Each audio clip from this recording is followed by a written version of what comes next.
Ah, this close. This close. Man, so close. Hey everyone, welcome to another review. Welcome to my review for The Hunger Games, the Ballad of Songbirds and Snakes. This movie is directed by, Hunger Games director Francis Lawrence, who did all the Hunger Games except the first one. That was Gary Ross.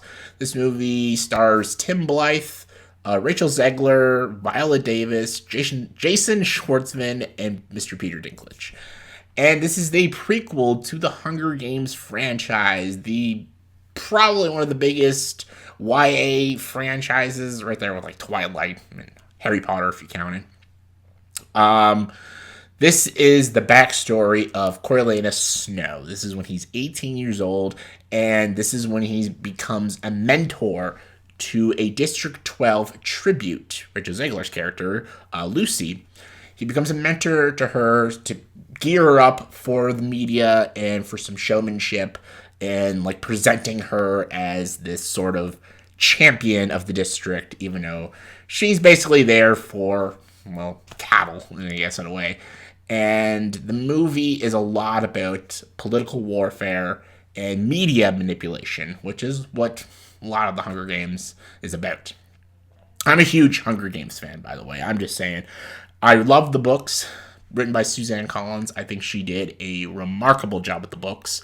I do think the books are better than the movies. I think they're just more tightly written and they just show more things that the movies probably should have shown. But the movies were great too. I thought the first Hunger Games movie and Catching Fire were great. They are obviously the best books, so they were the best movies. Catching Fire was a remarkable film. Mockingjay Part 1 and 2 were good too. No reason for that to be in parts, but they wanted to, carry on the Twilight, Harry Potter train of the parts. I don't know.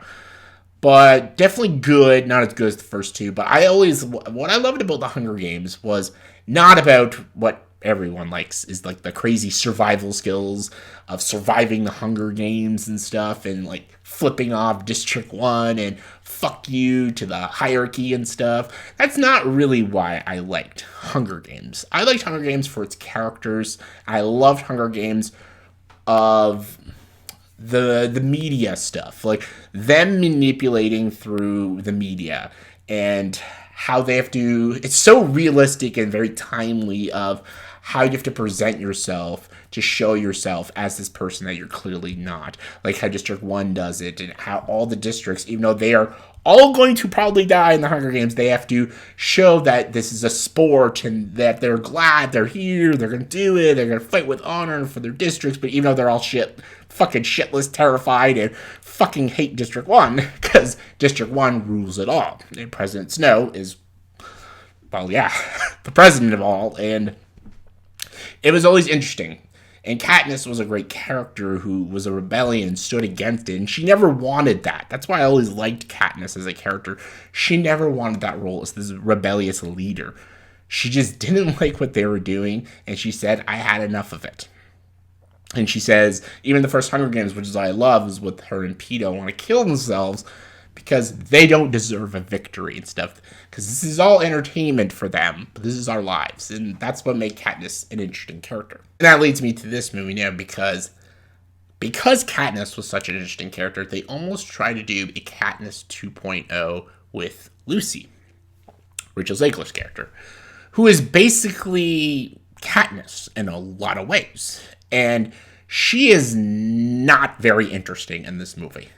She is nowhere near as intriguing as Katniss, doesn't have layers like Katniss, and she doesn't have the likability as Katniss does, and she doesn't have that power like Katniss does, like the power of authority and how she challenges the government, how she challenges the districts. Like, you believe it when she stands against them. This one, I just didn't. She just comes off as like kind of like this sweet girl, and then when she tries to have these powerful moments, you just don't buy it, and it comes off kind of silly. I think Rachel Zegler, I know everyone's going to be thinking I'm just attacking Rachel Zegler, but I think she's the weakest part of this movie. Because she is the songbird in this movie. She is the meaning of hope for this film and for the story. And her performance is very heavily on that. And she doesn't really succeed at that. I don't know what it is. Her performance is off to me. And I just didn't buy it. I just didn't buy her as this, like, powerful presence. She just didn't have that commanding presence that Jennifer Lawrence brought to Katniss Everdeen. Now, however, when we're talking about the snake side, this movie does it very well. We got, like, Peter Dinklage in this movie, who is rock solid as this character, and Viola Davis, who is also... You can make a whole movie about this character. She is great in it. I think Viola Davis almost steals the movie. She is solid. And we got Tom Blythe as Coriolanus Snow, who also is very good in this movie. I think everybody is good, but Rachel Zegler, which sounds bad, but and she is a lot of the reason that lets this movie down. Because she is one of the main characters. And her relationship with Snow is the core and soul of the film.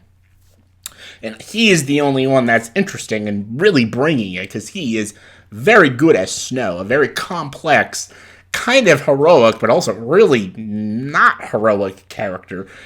They go into more of his backstory, and some of it is not that interesting, but some of it is interesting, and him talking with Viola Davis and learning more and how to manipulate districts and media outlets and get the political warfare in his favor is interesting, and it's very Game of Thrones-esque, and that's what I always thought with Hunger Games. There was a lot of Game of Thrones-esque conversations with the districts and the people and stuff, and that's why I've always enjoyed Hunger Games.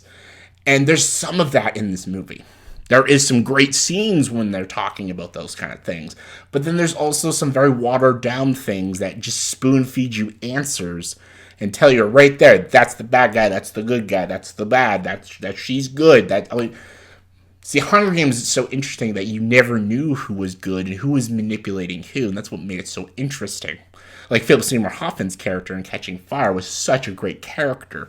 Same with, like, Haymitch in the first Hunger Games. You don't know what side he's kind of playing for. Even Snow in the very last Mockingjay movie, you kind of don't know what side he's playing for. This one, you clearly know whose side is who, except Snow. He is the only complex character. Everyone else is not very complex. They're enjoyable, a lot of them, but he's the most complex character, which makes him probably one of the most interesting characters. But I really loved Viola Davis, though. She was great. But his chemistry with Zegler was not that great. To me, it just wasn't. I was not caring about their relationship in the movie. This sort of esque Romeo and Juliet kind of thing. I'm like, hey, Zegler's done this before. She did West Side Story. And even when they get into, like, the Hunger Games things, the Hunger Games stuff, it's just not as exciting as, like, the Hunger Games and Catching Fire and how they did it and stuff. You know, Francis Lawrence is a very visual director. He has great cinematography. He has great visual effects. And he doesn't do the Gary Ross shaky cam bullshit. And he does let the movie breathe, because it's a 2 hour and 45-minute movie. And it isn't slow, and it isn't, like, boring. Just there's so much I wanted more from the movie as a Hunger Games fan. There's a lot of things I needed to know and wanted to know. And there's things that the movie needed to bring up, but for some fucking stupid reason, they weren't bringing it up. The movie thinks it's so smart and clever, and it's not. Hunger Games and Catching Fire were smart. This one has smart and clever moments, but it's definitely not as profound as it really thinks it is with its messaging. It's very on the nose with this messaging, especially in the ending. Really, especially in the goddamn ending. What's with endings, the fucking... I don't know what's with endings for movies this year. The movie ends also so weirdly and so abruptly. I'm like, what? Like, that's it? I don't know. I was so all over the place with this movie because there were so many moments I was really enjoying the conversations and the politics and stuff. But then there's moments I was not liking what they were doing. I'm like, no. What are you doing? No, that's not... Stop talking about that shit and go back to the good stuff. And most characters I was enjoying, but then they focus so much on Rachel Zegler's Lucy character that you just don't give a shit about. So it's almost a good movie. It's not a bad movie. It's by no means a bad movie. But calling it good is like a movie like I would want to watch again. Like when I say a movie is a good movie, It's a movie that I would buy the 4K or the Blu-ray, or if it came on the streaming, I'd watch it again. That's a good movie.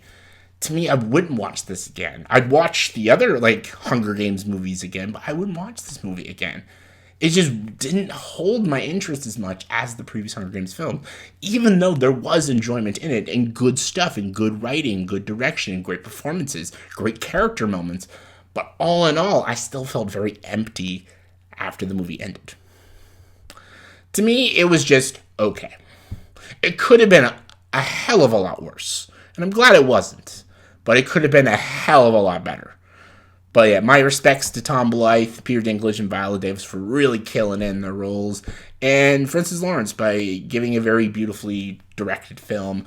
But there were some really writing issues, there was some character issues, and there was also some things they put in the movie that just were not needed, and it really, really drags the movie down. And yeah, to me, it was just okay. On a scale of 1 to 10, I'm going to give Hunger Games, The Ballad of Songbirds and Snakes, a 6 out of 10. It's okay. Go see it if you want to. I know all the Hunger Games fans are dying to see it, and some of them are probably going to love this movie. And some of them will probably be kind of let down by it, like I was. So yeah, let me know in the comment section below. Please tell me, what is your favorite Hunger Games movie and book? Catching Fire is the answer for me. It's the best book and the best movie. But what is yours? Comment below, let me know. And as always, if you like this video, please subscribe to the channel and join the dark side.